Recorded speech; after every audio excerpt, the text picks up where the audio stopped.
At our 12-week scan, Evelyn was diagnosed with spina bifida. And at that first scan, we knew that she was a person to us and that God had a destiny for her life. But the doctors told us that we could terminate the pregnancy then. And we said we would never choose to do that. And they said, that's okay, you can change your mind up to birth. Up to birth. For any fetal anomaly, you can terminate a pregnancy up to birth. That is devastating. Unfortunately, because of the fetal anomaly, we had so many appointments with Evelyn, up to 6 appointments. At every single one, they told us you can change your mind up to birth.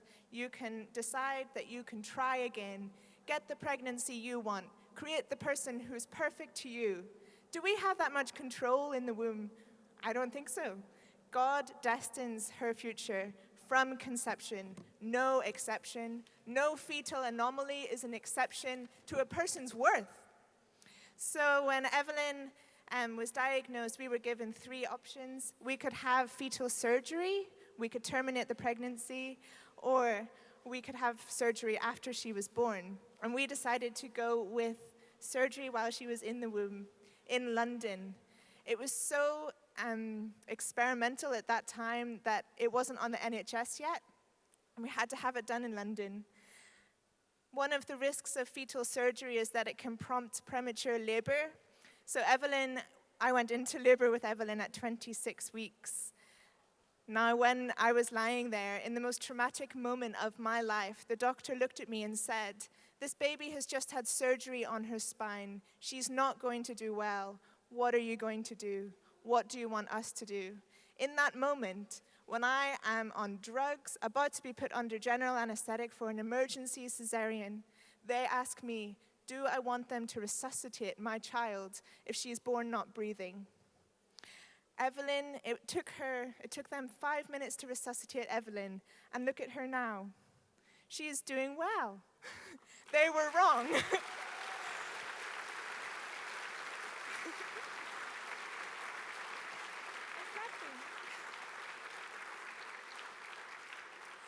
Evelyn was quickly shipped to a neonatal facility in Nottingham where she was next to babies who were born from 22 to 23 weeks, and they were fighting for their lives, day and night, 24/7. Nurses, doctors, surgeries, fighting for their lives. Up the corridor, babies are being killed in the womb. Does that make any sense?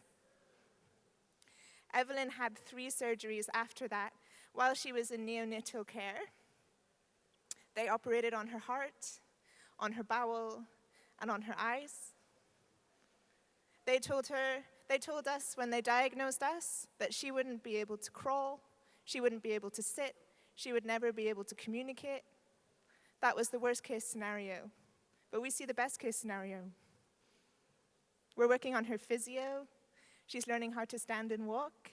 You're a fast talker. You're very chatty, aren't you? I've written a book about our story. It's called Desired Child, and it's available on Amazon.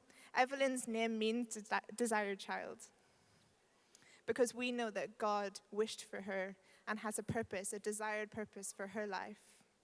And we hope that this story will help other babies who are diagnosed with spina bifida before they're born.